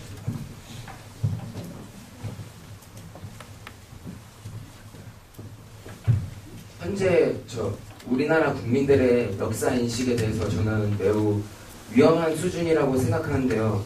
5.16에 대해서도 선거 때마다 또 최근에 새 정부 총리 후보자에게도 5.16은 나쁘냐, 나쁘지 않냐로 말을 세우고 이렇게 공격하는 것이 우리 사회에 계속 고착화되고 당연한 것처럼 고착이 가속화되고 있는데 역사 왜곡과 그 정치 편향 교육을 일삼는 전교조에 대한 그 법의 노조 추진 등이 그 기성 세대들의 투쟁으로 인해서 이루어지고 있긴 하지만 말씀처럼 이제는 저희 세대가 키를 잡을 때가 다가오고 있고 뿌리 썩은 나무는 이제 죽게 되고 마는 게 당연한 것인데 이러한 현실 속에서 조갑재 기자님께서는 어떤 그런 미래에 대해서 우리나라의 미래에 대해서 어떤 구상을 하고 계신지 이런 상황 속을 헤쳐나갈 하나의 방법, 전략, 큰 구상이 있으신지 지금 이 자리에 서 계신 것도 저희 국가를 위해서 기성세대가 될 저희들을 위해서 바른 길을 보여주시려 나온 것이지만 하나의 그 큰 구상이 있다면 듣고 싶습니다. 그러니까 이 역사를 어떻게 보느냐 하는 것은 역사적으로 봐야 돼요. 그러니까 5.16이 쿠데타다, 불법이다 하는 것은 5.16을 무슨 잣대로서 들이댄 거냐면 법률이란 잣대로서 들이댄 겁니다. 그런데 5.16은 이미 지나간 과거의 이야기죠. 그걸 법률이란, 오늘날 유효한 법률이란 잣대로서 들이댈 수가 있느냐. 그것보다는 역사적 잣대가 있어요. 역사적 잣대. 근데 법률적 잣대가 맞느냐 아닌데 그런 식으로 하면은 세종대왕 보고 왜 당신은 선거를 통해서 당선되지 않았느냐, 당신 독재 아니냐 이렇게 욕할 수 있습니다. 1961년에 대한민국이 미국식의 민주주의를 할 수 있느냐? 그건 절대 불가능합니다. 그럼 미국식 민주주의를 하지 않았다고 박정희는 독재자고 이승만도 독재자라고 하면 왜 세종대왕은 독재자가 하느냐? 민주주의가 제대로 기능하려면 최소한도 200년이 필요해요. 10년 만에 어떻게 민주주의를 할 수 있느냐? 그렇게 판단을 하는 게 역사적 잣대입니다. 그러니까 역사적 사건은 역사적 잣대로서 평가를 해야 되는데 자꾸 요새 선거를 하면서 법률적 잣대로서 들이대고 있는 것은 이게 기준이 맞지 않다. 그러니까 역사에 대한 뭘 이해해서 그러니까 역사를 오늘날의 정치 현실에서 자꾸 이용하려다가 보니까 그런 것입니다. 그렇게 저는 생각을 해요. 그러니까 5.16은 아까 말씀드린 법률적, 당시의 법률로서 보면 헌법 파괴고, 그러나 역사적으로 보면 대한민국의 위대한 발전, 특히 한국의 민주주의가 기능할 수 있는 제도를 만들고 물질적 토대를 만들었다는 점에서 이승만 박정희야말로 역사적 평가로서는 한국 민주주의의 2대 건설자라고 평가받은 것입니다. 그래서 평가의 기준이 달라야 됩니다. 뭐든지 우리는 기준이 중요해요. 어느 기준으로 갖다 대느냐. 우리가 법률적 기준으로 갖다 대서는 역사 평가는 안 된다. 그건 역사적 기준으로 평가를 해야 되고 당시의 상황을 우리가 보여야 됩니다. 이렇게 저는 생각을 하고 있습니다. 그리고 이런 역사에 대한 논쟁이 왜 이렇게 자꾸 나오느냐. 북한에서는 아무도 김일성이가 정통성이 있느냐 없느냐 이야기는 안 해요. 남한에서는 왜 이렇게 이승만이가 정통성이 있느냐 없느냐 나오느냐 하면 역사 논쟁은 주로 이 역사관을 통해서 혁명적 상황을 만들기 위한 북한의 대남 공작의 영향을 받은 면이 많아요. 남북한의 본질은 뭐냐 하면 이게 민족사의 정통성이 대한민국에 있느냐 북한 정권에 있느냐를 놓고 다투는 타협이 절대로 불가능한 총체적 권력 투쟁이다. 이렇게 정리를 할 수가 있습니다. 역사적 정통성이 어느 쪽에 있느냐가 중요해요. 우리는 일민족 1국가를 계속 천년 이상 유지해왔기 때문에 일민족 2국가는 이게 부자연스러워요. 그러니까 우리가 통일해야 되겠다고 이야기를 하고 있습니다. 한민족을 대표하는 국가는 하나여야만 합니다. 그래서 우리가 북한을 국가로 인정하지 않아요. 헌법에서도 북한을 불법 단체로 우리의 영토인 휴전선 미국지방을 불법 점검하고 있는 반국가단체로 보면 북한을 국가로 인정하지 않습니다. 북한도 남한을 국가로 인정하지 않아요. 절대 국가로 인정하면 안 됩니다. 왜냐하면 그렇게 되면 일민족 2국가가 되기 때문에. 그래서 민족사적 정통성을 놓고 이승만 정부가 수립한 대한민국은 정통성이 없다는 쪽으로 좌익들이 계속 선동을 합니다. 거기에 많은 사람들이 속아 넘어가요. 이승만의 대한민국 건국은 민족사적 정통성이 있습니다. 왜냐하면 선거를 통해서 뽑은 국회가 헌법을 만들고 그 헌법에 따라서 정부를 구성했기 때문에 민주적 정당성이 있어요. 요새 국민국가는 국민의 선택에 의해서 그 정부가 만들어져야 됩니다. 민주적 정당성이 있어요. 정당성이 있습니다. 그리고 민족적 정통성이 있습니다. 왜냐? 민족적 정통성은 어디서 생기는 거냐? 그 나라가 가지고 있는 문화, 전통, 언어, 풍속 이런 것을 잘 보존해가지고 가꾸는 사람, 가꾸는 세력을 우리가 민족사적 정통성이 있다고 해요. 북한은 어떻게 하느냐? 북한은 우리 한민족 역사를 파괴를 하죠. 그래서 북한은 가르칠 때 김일성 역사만 가르치지 그 앞에 조선, 고려, 신라 이건 별로 안 가르쳐요. 고구려는 좀 가르쳐요. 이렇게 하면서 대한민국 한민족 역사를 김일성 일족사로 바꿔치기했으니까 민족사를 단절시키고 우리 민족사에서 이어가고 있는 전통과 문화와 미풍용속을 다 구시대 거라 해가지고 다 말살하려고 하는 거예요. 민족사의 정통성이 없고 세 번째 국민의 행복을 누가 도모했느냐. 그게 가장 중요하죠. 북한 체제가 구성원들을 행복하게 만들었느냐, 남한이 행복하게 만들었느냐. 이걸 가지고 기준해도 한국의 정통성이 있고, 그래서 남북한 대결에서 민족사의 정통성은 대한민국이 갖고 있다 하는 것은 우리가 더 확인할 필요도 없는 진실임에도 불구하고 좌익들은 항상 작은 걸 가지고 큰 것을 바꾸려고 하기 때문에 그 가장 작은 것, 그것도 거짓말. 그런데 이승만이 친일 경찰을 썼다. 그렇기 때문에 이승만은 친일 정부다.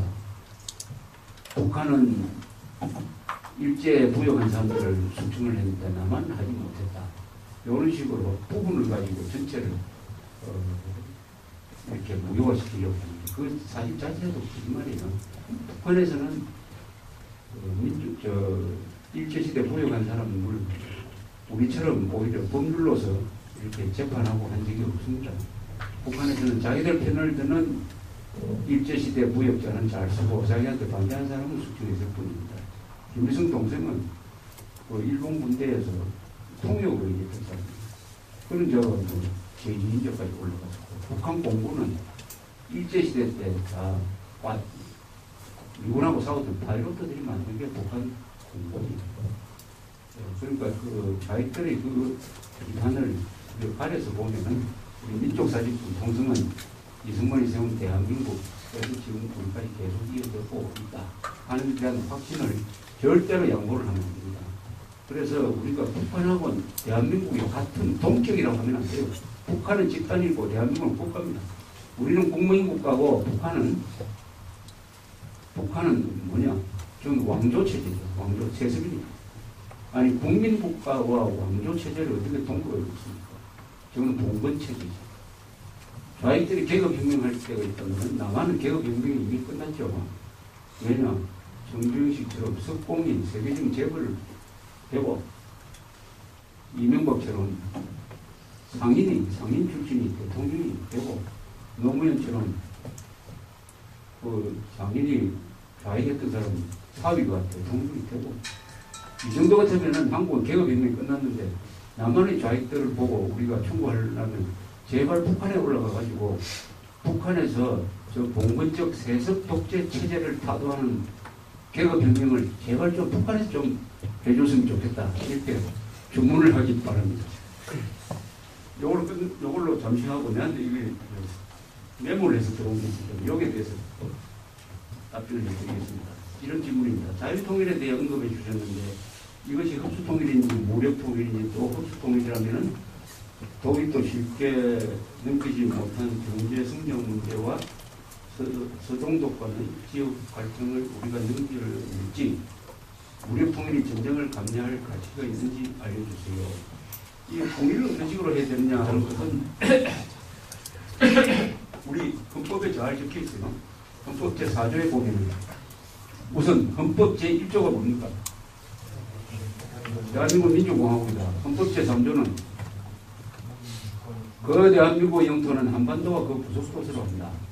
따라서 북한 지역은 우리가 우리 영토인데 북한 정권이 불법 강점하고 있다. 그럼 통일을 해야 되죠.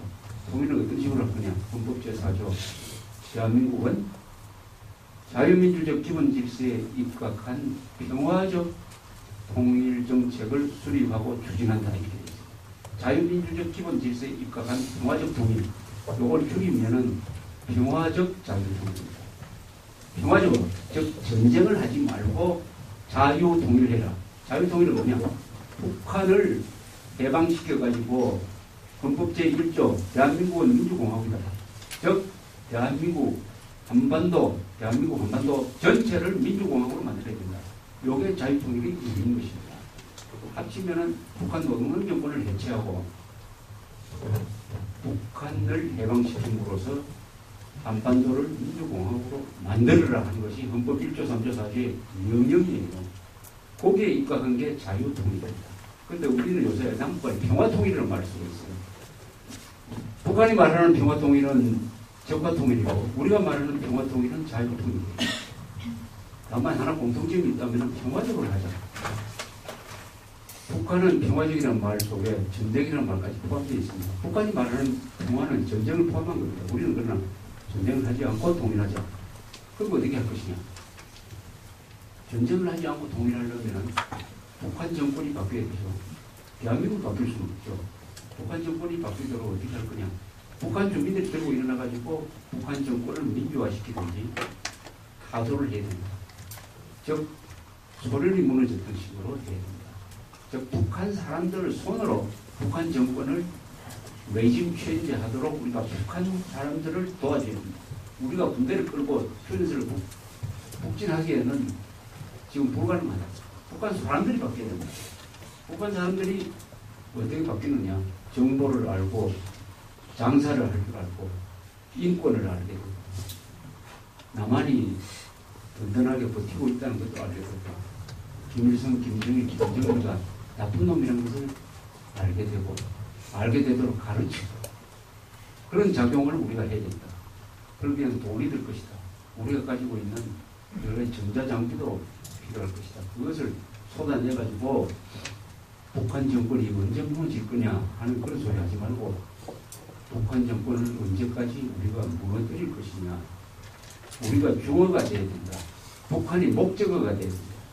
우리가 북한을 언제 어떻게 무너뜨릴 것이냐 라고 말하는 것, 이런 주의의식, 통일의 주의의식. 자유통일은 자주통일이어야 됩니다. 자유통일은 우리가 주인이 되어서 해야 되는 게 자주. 자유통일, 즉 자주통일은 우리의 국가적 의지로서 하는 것이고, 여기에는 비용이 들겠죠. 공짜로 통일할 수가 있습니까? 좋은 일에는 반드시 희생이 따릅니다. 그것도 강조하면서, 다만 전쟁 같은 피를 대량으로 흘리는 그런 것은 필요하고, 그러려면 북한 주민들이 변화를 요구하는 것이다. 이게 우리의 자유통일 전략이고 가치관이라고 생각합니다. 그런데 여기 독일의 예를 들면 이 흡수통일은 바로 자유통일을 말하는 게, 북한의 체제를 흡수해가지고 우리가 누리는 자유와 번영을 북한 주민들도 같이 누리도록 만들겠다. 이게 흡수통일입니다. 흡수통일은 나쁜 게 아니에요. 근데 좌익들이 흡수통일은 나쁘다 하니까 이 멍청한 보수 우파에 있는 사람들도 흡수통일 나쁜 건 모양이다 라고 생각합니다. 당당하게 이야기합니다. 아니, 흡수통일이 왜 나쁘냐고. 헌법에 흡수통일하고 하라고 되어 있는데 흡수통일이 왜 나쁘냐. 서독이 동독을 흡수통일하는 게 나쁘냐. 독일에 가가지고 지금 통일을 후회하는 사람이 있습니까? 라고 손들어 보라면 그런 사람이 있습니까? 동독 사람들도 통일된 다음에 더 잘 살고, 서독도 단시간에 약간 부작용을 극복하고, 지금 독일이 유럽에서 가장 강력한 경제를 유지하고 있습니다. 통일 후유증을 가장 단기간에 극복하는 경우죠. 동서독 통일은 세계 통일 역사상 가장 모범 사례입니다. 우리 피를 흘리지 않았다. 그리고 통일한 다음에 경제 파탄이 일어나지 않았다. 그러니까 동서독식의 통일, 흡수 통일을 우리가 해야 되는 것입니다. 그런데 좌익들은 서독이 동독을 흡수한 다음에 독일 경제가 망했다. 이런 무지막지한 거짓말을 하고 있는데, 많은 한국 사람들이 크게 넘어가요. 지금 그리스, 스페인 이런 데서 경제 파탄이 일어나면 다 누구한테 손 돌립니까? 독일한테 손 돌립니다. 무슨 독일이 경제 파탄을 했습니까? 그러니까 좌익들은 항상 거짓말을 하니까, 좌익들을 비판하는 것은 그 거짓말을 지적하면 돼요. 좌익은 거짓말을 하지 않으면 하루도 생존할 수가 없어요. 그러니까 이 사물을 정확하게 보는 사람은 좌익이 두렵지 않죠. 자, 그 다음에 또 하나 있습니다. 이 선생님인데, 이건 아까 질문한 분 있습니다. 그 다음에 또 하나 있습니다. 국민의 30%가 종북주의자들의 거짓말에 속아 넘어가는 상황입니다. 그것을 고치기 위해 언론을 통해 교정하고자 하는 꿈을 가지고 있습니다. 그런데 꿈이 오만이라고, 언론인은 진실 보도의 가치가 있지 청중들을 가르치기 위함이 아니라고 하는 의견들도 있습니다. 저는 교정이 언론인의 가치라고 생각하는데 어떻게 생각하십니까? 이 질문은 굉장히 의미가 있는 질문이네요. 고민을 많이 해본 질문입니다. 우선 이 30%의 종북주의자들이 한국에 있다. 이 종북이란 뭐냐면 한자로 쓰면 명확하죠. 종자는 추종하다, 불종하다는 뜻입니다. 북한 정권에 추종하고 불종하는 자들을 우리가 종북이라고 해요. 어떤 사상을 가지고 하는 이야기는 아니에요. 그 사상을 알려면 머릿속으로 들어가봐야 되니까 그건 모릅니다. 다만 하는 행동이 사사건건 북한 편을 든다. 사사건건 적군 편을 든다. 사사건건 거짓말 편을 든다. 편안한 북진이 북한 소행이 아니라고 한다. 국가보안법 폐지를 주장하면서 북한 인권법 제정은 반대한다. 북한 핵은 위협이 아니라고 이야기합니다. 주한미군이 위협이라고 이야기합니다. 이렇게 말하는 사람들이 종북이에요. 그 기준은 뭐냐? 북한 정권의 편을 들고 대한민국을 공격합니다. 북한 주민 편을 들지 않는다. 북한 정권 편을 든다. 이거죠. 자, 이런 사람들을 우리가 종북이라고 하는데 이게 너무 많아요. 30%가 편안한 복지 국가 소행이 아니라고 하는데 그건 또 배운 사람들이 학력이 높을수록 그게 소가 넘어가는 사람이 더 많아요. 그러니까 배운 무식자가 한국에 너무 많아요. 배운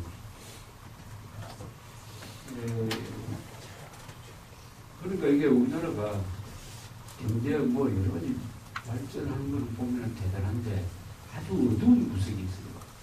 어두운 구석 중에 하나가 선동에 잘 속는다.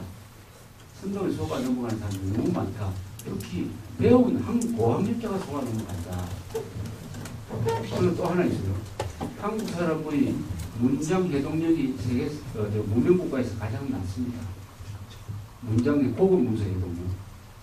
여러분들이 보는 뭐 아주 그 논문이라든지 철학, 역사 이런 소설, 만화 말고 계약서라든지 이런 걸 읽고 이해하는 능력이 문해력 조사라고 하는데 우리 OECD 국가 중에서 한국이 꼴찌. 이 원인은 압니까? 왜 이렇게 한국 사람들 문장 해동력이 낮죠? 네? 맞아요. 한자를 표기 안 하기 때문에 가수분해라고 하면 한자로 쓰면 바로 알아버립니다. 한 번 알면 평생 안 잊어버리는데 요새 또 동고동락이라고 하지 않고 동거동락이라고 쓰는 사람입니다. 중국이 세계 제2위의 경제 대국으로 등극했다. 등극은 뭔지 압니까? 왕이 되는 걸 등극이라고 하고 챔피언으로 등극했다라고는 맞지만 2등에 등극했다는 말은 그런 말이죠. 뭐 이런 말. 여러 가지로 이 한자를 안 쓰기 때문에 문장 해동이 낮아요. 이거는 앞으로 심각합니다. 이게 계속되면 우리나라는 국민 전체의 수준이 떨어질 거예요. 교양 수준도 떨어지고 지식의 축적도 떨어지고. 그러니까 여러분들이 지금 해야 될 거는 영어 공부는 우선 미뤄놓고 한자 공부를 해가지고 한국어를 제대로 쓰는 훈련을 다시 해야 됩니다. 여기 지금 기자가 되겠다는 분도 마찬가지로 반드시 한자를 해가지고 한국어를 제대로 쓰기 시작하면 영어 배우는 것도 쉬워요. 어릴 때 한자를 공부하면 언어 능력이 발달해가지고 영어도 빨리 배운다는 이런 논문이 실험 결과가 있습니다. 그러니까 지금 늦지 않았어요. 한자는 또 가장 빨리 배울 수 있는 말이에요. 6개월만 배우면 일상생활에 지장이 없어요. 그 다음에 영어 배우도 늦지 않으니까 반드시 한국어를 제대로 써요. 이런 이야기를 하고 싶은데 여기 지적한 대로 한국 언론이 지금 큰 문제입니다. 무슨 문법과 헌법을 지키지 않아요. 실제 헌법을 지키지 않는 건 무슨 김정일을 보고 계속 국방위원장이라고 좀 쓰고 있어요. 대한민국 한반도 전체에서 나라 국자를 쓸 수 있는 것은 대한민국밖에 없습니다. 북한은 집단이지 북이 아니에요. 한민족을 대표하는 국가는 하나밖에 없습니다. 나머지는 집단이에요. 그런데 예사로 김정일 국방위원장이라고 해요. 또 김정일 국방 파괴자지 국방위원장 아니죠. 사실관계로도 틀리고 헌법도 안 맞아요. 그래서 문법이 안 맞다는 것은 왜냐? 요새 이명박 박근혜 해놓고 본명을 안 쓰고 발음보호만 쓰고 있어요. 발음보호만. 그 부모님이 지을 때는 한자로 읽으셔야 돼요. 발음보호만 쓰고 있어요. 지명도 못하는 지명도. 그러니까 이런 언론이 한국의 발전을 지금 가로막고 있는 가장 큰 장애물인데 이 언론사에 들어가서 이 종북주의자들을 교정하겠다 하는 큰 꿈을 가지고 있는데 그것은 언론의 기능이 아니다. 언론은 진실 보도에 있다. 라는 반론이 있다. 이런 이야기인데 이게 똑같은 이야기입니다. 이게 서로 모순되는 이야기가 아닙니다. 언론에 들어가서 종북주의자들이 속아 넘어가는 것을 바로잡는 것. 이게 되려면은 진실을 통해서 진실을 진실이 거짓이 판치는 세상에서는 진실을 말하는 게 혁명이다라고 생각합니다. 진실, 우리가 종북 세력들을 파도하고 종북 세력들을 약화시키는 유일한 방법은 진실입니다. 공산주의자는 본질이 거짓말쟁이입니다. 진실로 무장을 하면 두렵지 않습니다. 그러니까 기자가 뭡니까? 사실을 확인하고 전달하는 전문가의 기술자. 그러니까 언론사의 몸을 잡고 진실을 가지고 보도를 하는 게 가장 언론의 정도를 걸어가는 것이고 그 결과로서 종북 세력을 약화시키게 될 것이다. 그러니까 종북을 타도하기 위해서는 언론사에 들어가서 훌륭한 기자가 되는 것이 좋은 방법이다. 그런 점에서 통과가 될 만한 책이 있다면 조지 오웰이라는 사람이 있어 1984년이라는 책을 한번 읽어보고 싶고 조지 오웰이라는 사람이 있어 왜 나는 글을 쓰느냐 하는 책이 있어요. 짤막한 책인데 거기 보면 왜 나는 글을 쓰는가 그 사람 그렇게 얘기했어요. 정치적 신념을 가지고 글을 쓸 때 좋은 글이 나오고 또 질문 있습니다. 마지막 질문. 약간 여담인데 보면은 이제 유명 오마이뉴스 같은 경우에는 신청 이명박 정부 들어선 때부터 끝날 때까지 서울급반장품 4대강 특집 기사를 거의 매주 내다시피 했는데 이런 식으로 약간 언론사에서 약간 작전 기사처럼 집요하게 매달리는 그런 것도 있나요? 그건 언론이 아니지. 선정기다. 지금 2만 5천 명의 기자가 있는데 상당수는 선동원으로 위장한 사람이지 않습니다. 좌익 선정이다. 그러면 어떤 사람이 기자고 어떤 사람이 기자가 아니냐는 것을 구분하는 방법은 간단해요. 천안함 폭침이 아직도 북한 소행이 아니라고 기사를 쓰는 신문사와 기자는 그건 언론기관이 아닙니다. 선정기관이죠. 선동기관이죠.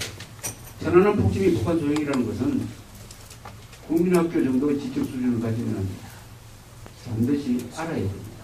해가 서쪽에서 뜬다고 주장하는 사람이 기자라고 할 수가 있습니까? 그러니까 그것은 언론기관으로 취급을 안 해야 돼요. 취급을 무시를 해야 돼요. 무시를. 그리고 언론사나 기자는 오보를 할 수가 있어요. 너무 바쁘기 때문에. 그러나 오보임이 밝혀지면은 신속하게 바로 잡아야 돼요. 잘못했습니다. 바로 잡아야 돼요. 근데 좌익 선동 매체는 오보를 해놓고는 오보임이 밝혀져도 또 무시하고 또 다른 오보를 또 해요. 절대로 진실을 받아들이지 않습니다. 특히 좌익은 좌익 이념을 떨면은 진실이라는 게 없어져요. 나이가 60 넘은 사람, 대학교 좋은 학교 나오고 한때 기자 생활을 했던 사람도 좌익 이념을 떨면 한다는 이야기가 야 문재인이가 집권하면은 천안함 폭침의 진실은 곧 밝혀질 거야. 요런 바보 정치 같은 이야기를 하게 되는 것이고, 이 좌익 신념이란 거는 무시무시한 거예요. 일종의 정신병입니다. 정신병. 그렇게 무시되면 멀쩡한 사람도 바보가 됩니다. 그러나 이게 말을 아주 악랄하게 하고 정교하게 하니까 바보처럼 보이지 않을 뿐이지 결과로는 그 말 자체는 바보예요. 바보. 그러니까 옛날에 우리 이승만 대통령이 정확하게 이야기했어요. 공산주의는 콜레라와 같다. 인간은 콜레라와 같이 살 수가 없다. 그렇습니다.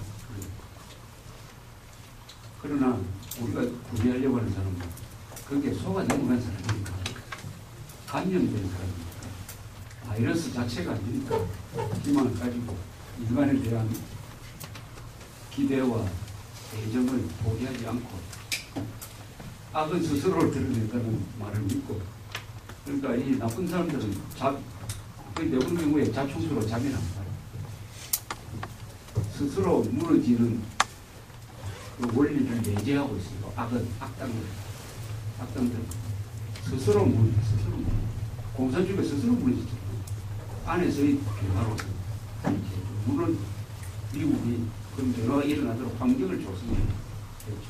레이간 같은 사람, 트루먼 같은 위대한 지도자에 의해서 동시에 아까 말했던 대로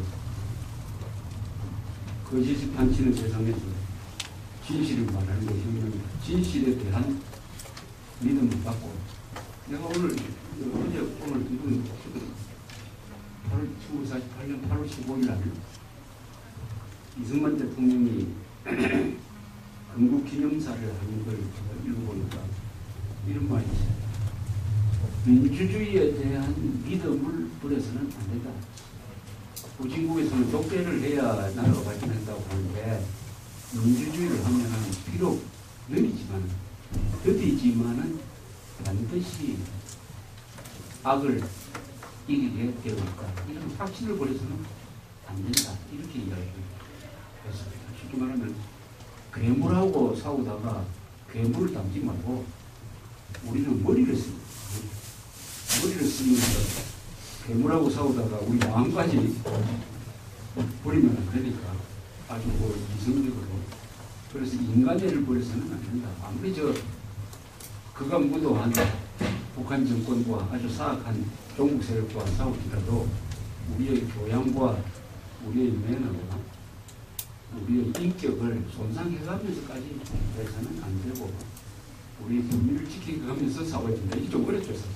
국민을 지켜가면서 악당들과 싸워야 하니까 그러나 그런 노력을 하는 과정에서 악은 스스로 드러내가지고 악은 스스로 무너질 것이다 하는 것에 대한 확신이 아니고 그때가 이야기를 하는 게 있습니다. 우리 엘리베이터 타면 우리 엘리베이터를 생각합니다. 어려울 때는 선한 마음을 버리지 않고 꾸준히 노력하면 반드시 구제가 됩니다. 어려운 때일수록 목표를 선하게 가지고 꾸준히 노력하면 반드시 구제를 받습니다. 이게 아니냐 이렇게 생각합니다. 자, 이걸로 끝내겠습니다. 감사합니다.